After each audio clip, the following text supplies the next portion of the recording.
까닭에 사랑 없는 까닭에 사랑 없는 까닭에 저들 실망하도다.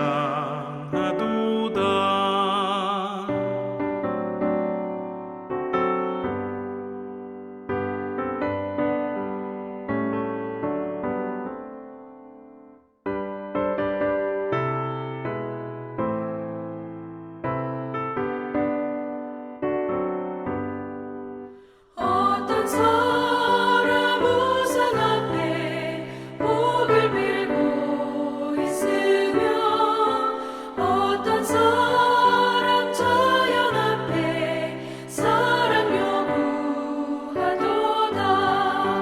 먼저 믿는 사람들 예수 사랑 가지고 나타내지 않으면 저들 실망하겠네. 예수 사랑 가지고 예수 사랑 가지고 나타내지 않으면 저들 실망하겠네. 기갈 중에 있는 영혼 사랑받기 원하며 아이들도 소리 질러 사랑받기 원하네. 저들 소리 들을 때 가서 도와줍시다. 먼 민중에 나가서 예수 사랑 전하세. 예수 사랑 전하세. 예수 사랑 전하세. 먼 민중에 나가서 예수 사랑 전하세.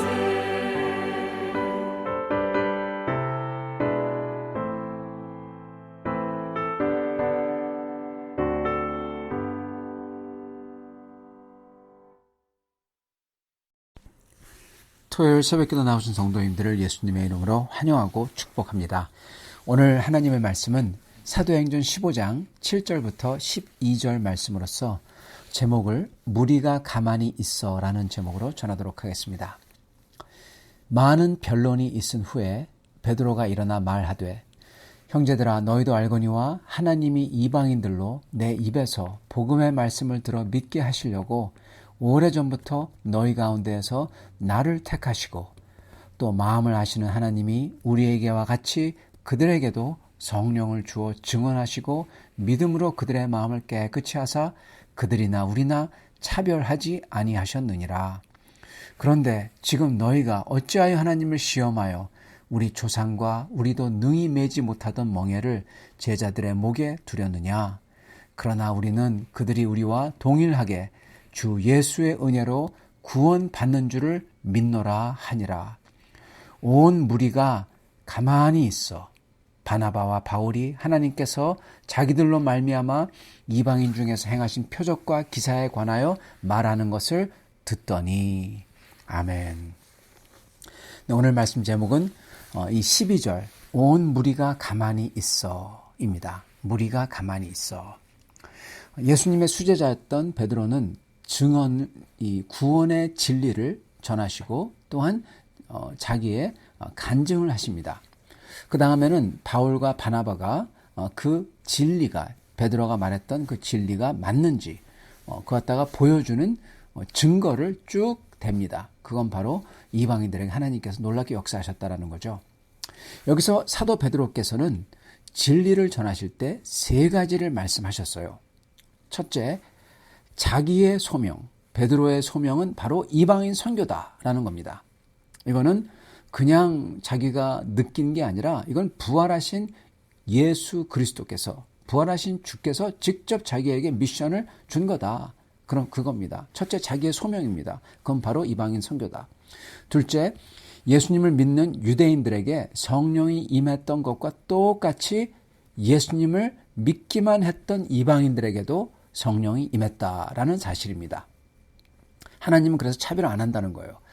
그들이 안 것은요, 이 유대인들이 이 구약 성경을 가진 유대인들이 알고 있었던 것은 마지막 때에는 주님의 백성, 즉 참된 유대인들에게는 하나님께서 하나님의 영을 부어줄 거다. 그걸 알고 있었어요. 거룩한 하나님의 영이 임할 거다. 그래서 완전히 새로운 마음, 법이 필요 없는 정도로 그러한 마음을 가질 거다. 왜냐하면 그게 선지자 요엘에 기록해 있었거든요. 그 약속을 그들은 알고 있었습니다. 그래서 그들에게 성령이 임했던 것을 보면서 야, 드디어 이 마지막 때가 임했구나. 하나님의 약속했던 이때가 지금이구나. 그걸 알고 있었던 것입니다. 그런데 신기하게도 이방인들에게, 율법도 하나도 안 지켰던 이방인들에게도 믿기만 했는데 이게 똑같이 임했다는 거예요. 즉 하나님이 구하셨다는 겁니다. 하나님이 이렇게 하시는데 감히 우리가 누구라고 그거 갖다가 반대하겠냐는 것입니다. 세 번째 진리는, 그러므로 사도 베드로께서는 여기서 정말 대원칙을, 구원의 대원칙, 구원의 진리를 선포하십니다. 그것은 바로 구원은 오직 예수님의 은혜로서 율법을 잘 지켜서 내가 받는 게 아니라 예수님을 믿는 사람에게 주시는 선물이죠. 그것 갖다가 은혜라고 합니다. 받지 못할 선물을 그를 주시는 것, 그게 은혜죠. 오직 예수님을 믿기만 하면 그 믿는 사람에게 주시는 은혜로서 구원을 받는다. 이것을 말씀하시는 것입니다. 11절, 그러나 우리는 그들이 우리와 동일하게 주 예수의 은혜로 구원받는 줄을 믿노라. 이렇게 선포를 하신 거죠. 그래서 사도 베드로께서는 첫째, 베드로 자신이 부활하신 메시아 예수님께 이방인에게 전도하려고 명받았다. 둘째, 그들도 유대인과 똑같이 구약의 약속인 성령을 받았다. 하나님에게서. 여기 증거다. 세 번째, 대법칙은 바로 율법을 지켜서 구원받는 게 아니라 은혜로, 예수님이 십자가에서 성취한 그 은혜로 구원을 받는 거다. 이렇게 선포하시는 겁니다. 그런 다음에 이것을 뒷받침하는 증거로서 사도 바울과 바나바가 하나님께서 어떻게 이방인 가운데서 구원을 베푸셨는지 간증합니다. 자, 그러나 이것으로서도 깊이 뿌리 박혔던 율법과 유대인의 예식, 전통, 식사 전통, 이걸 다 지켜야 된다. 이러한 마음이 없어지지 않았던 겁니다. 왜냐하면 사도 베드로께서 이렇게 진리를 전하시고, 그리고 사도 바울과 바나바가 하나님의 역사를 이렇게 일하신 것을 다 생생하게 증거했어도 이걸 들었던 사람들이 이때 어떻게 했습니까? 12절, 온 무리가 가만히 있었대요. 예. 이게 무슨 뜻일까요? 12절에 온 무리가 가만히 있어. 그래서 들었다. 이거는 그들이 경청했다. 이 뜻이 아닐까요? 안타깝지만 경청한 게 아닙니다. 여기서 힌트가 하나 있는데요. 그건 바로 모든 교회는 가만히 있어 들었다. 그렇게 말하거나 또는 온 성도들은 가만히 들었다. 온 제자들은 가만히 있어 들었다. 그렇게 기록하지 않는다는 것입니다. 어떻게 기록합니까? 온 무리가 가만히 있었다라고 나온다는 겁니다. 이 무리라는 말은요, 예수님을 심판할 때 선동당해가지고 예수님을 죽이라고, 바라바를 내놓으라고 그랬던 그 무리, 스데반을 죽일 때 나오는 자들, 이런 자들을 설명할 때 나오는 게 무리입니다. 성경에서 무리는 복음을 듣고 와악 하고 몰려다녀요. 그러나 결정적인 순간에는 예수님 편이 아니에요. 어쩡쩡하게 있다가 선동이 있을 때 선동당하고, 그리고 주님의 백성을 공격하는 사람들, 이들이 보통 무리라는 표현으로 나옵니다. 이 진리를 듣고 사도 베드로가 진리를 선포하고, 그리고 사도 바울과 이 바나바가 증거한 하나님의 역사를 하나님께서 직접 하신 거잖아요. 그 하나님을 어떻게 반대할 수가 있습니까? 그런데도 불구하고, 그걸 다 듣고도 불구하고 이 진리에 만약에 감격했다면은 어떻게 했겠습니까? 네, 할렐루야! 이방인들이 드디어 주께 돌아왔군요. 드디어 마지막 때 모든 육체가 하나님을 알게 된다는 그 역사가 드디어 일어나는 때가 왔군요. 이방인들을 포함한 모든 육체가 이래야 되는데 이러지 않았다는 겁니다. 예. 오히려 이걸 들으면요, 외쳐야 돼요. 껑충껑충 뛰어야 돼요. 기뻐가지고. 근데 어떻게 했습니까? 온 무리가 가만히 있었대요. 예, 이건 안 좋은 겁니다.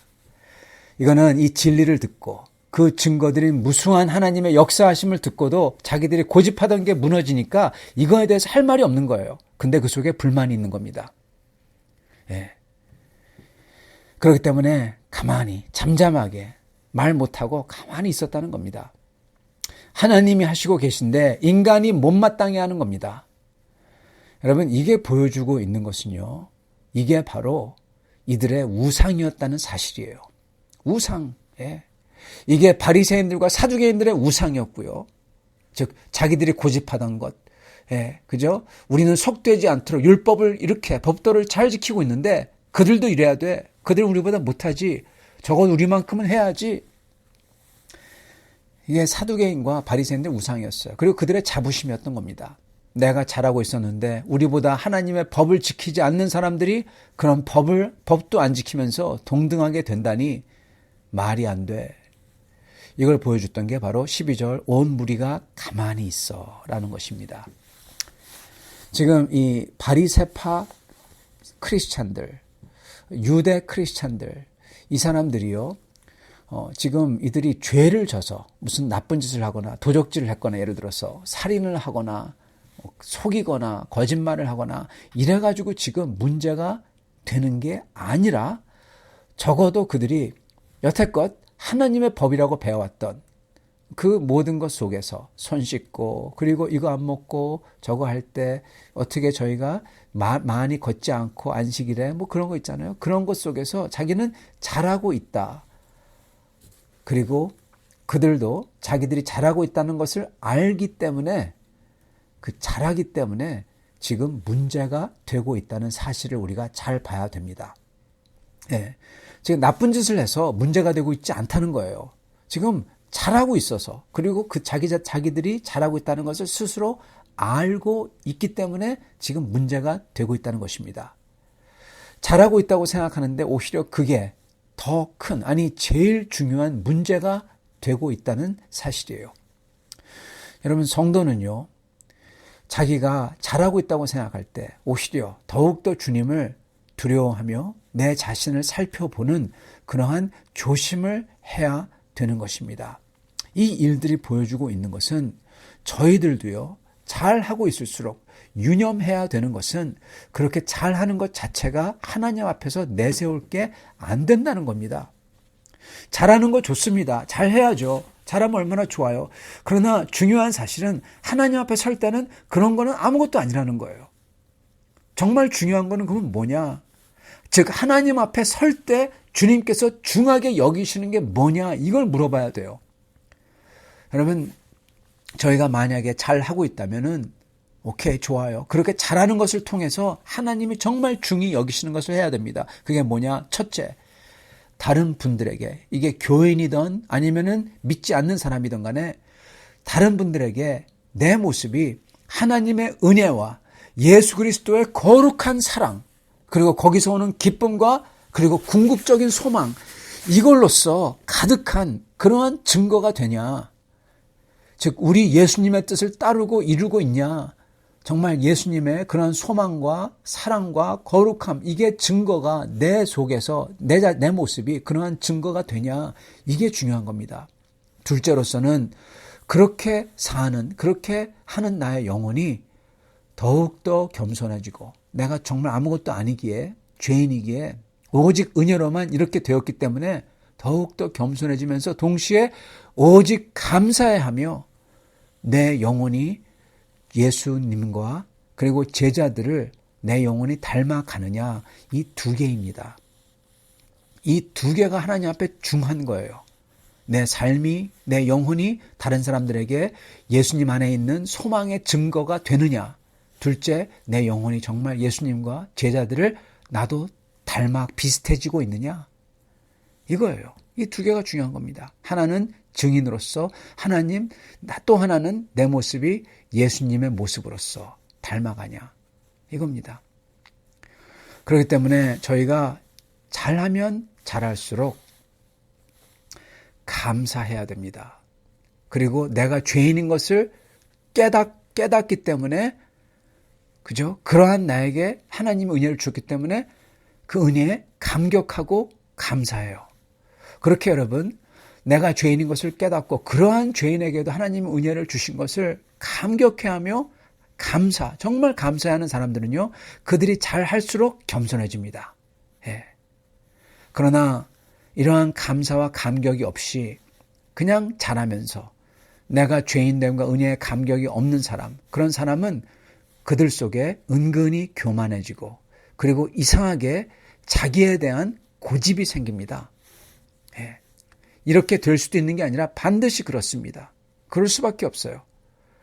여러분, 내가 죄인됨과 그 죄인에게 주신 은혜가 정말 크구나, 내가 받은 게 정말 은혜구나 하면서 감격과 감사가 만약에 없다면 반드시 그 죄인됨에 주신 은혜의 감사가 부재한 그 부재의 자리에 교만과 고집이 그 자리에 채워진다는 것입니다.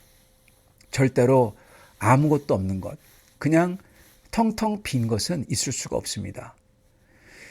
은혜 때문에 감격과 감사로 차 있냐, 아니면은 그 자리에 자기 생각과 고집이 차 있냐, 그 둘 중에 하나예요. 그 은혜 때문에 감격과 감사로 차 있는 사람들은 저절로 겸손해지고요. 여러분, 정말 고마우면은 교만할 수가 없어요. 그죠? 정말 고마우면은 겸손할 수밖에 없는 겁니다. 그리고 자기 생각과 고집이 있는 사람은 반드시 교만해집니다. 이 둘 중 하나가 계속 저희 속에 쌓여가고 있는 것입니다. 그래서 그 영혼의 모습이 그 사람이 과연 구원받은 사람인지 아니면은 자기로 가득한 사람인지 그 영혼의 모습이 보여주고 있는 거예요.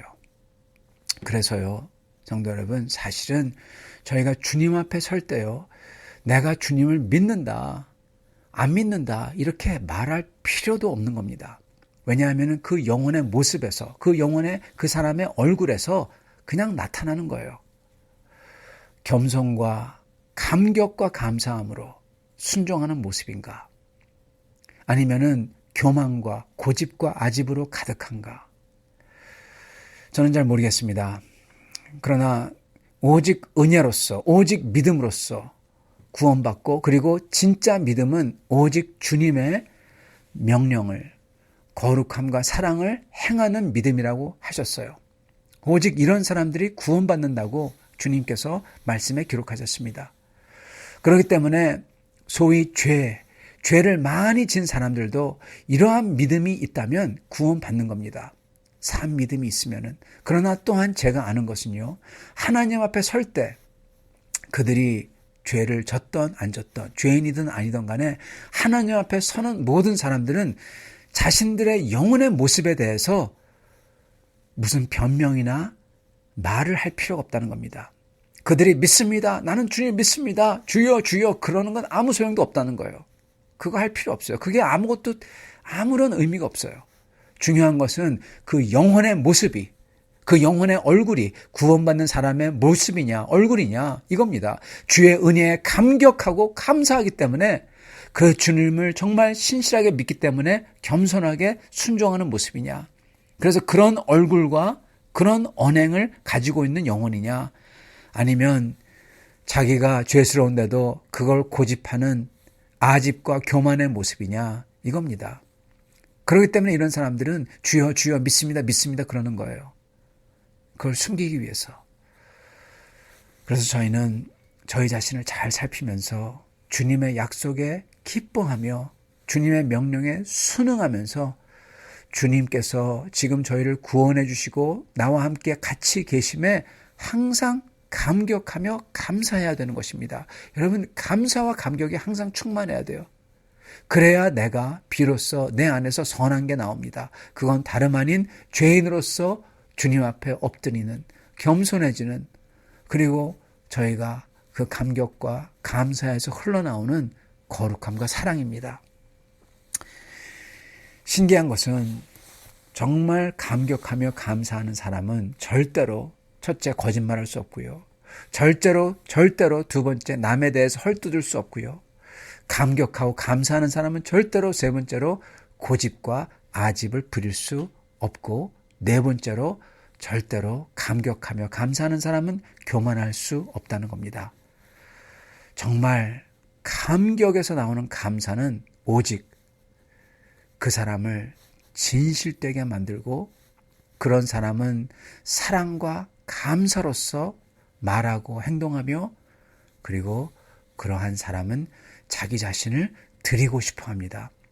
너무나 고마우니까, 감격하며 감사하니까 자기를 드리고 싶어요. 그리고 그러므로 결국 겸손할 수밖에 없는 것입니다. 이게 바로 진짜 구원받는, 진짜 믿음을 가진 사람의 모습입니다. 그건 바로 감격의 감사야. 그걸로 충만한 겁니다. 예수 그리스도의 은혜 때문에. 이러한 사람들은 가만히 있지 않고 그걸 들었을 때 할렐루야 하며 찬양했을 것입니다.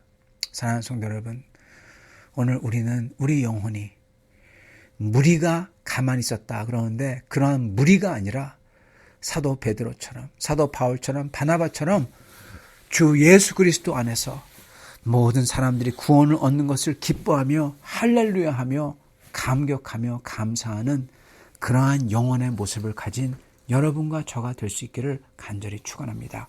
같이 기도하겠습니다. 살아계시며 우리를 사랑하시는 하나님, 감사와 찬양을 드립니다.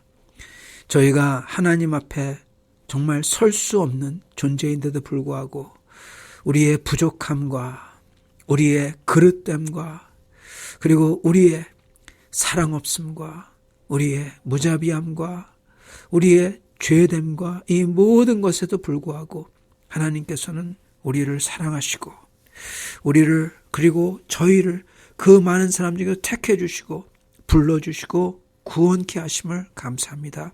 살아계신 하나님, 저희가 그 구원에, 그 은혜에 감격하며 감사하여 항상 감사와 감격으로 충만한 사람들 되게 하여 주시옵소서.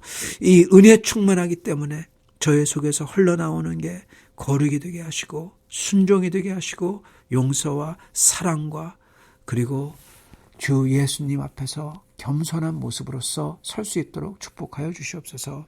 예수 그리스도 맞들어 기도드리옵나이다. 아멘.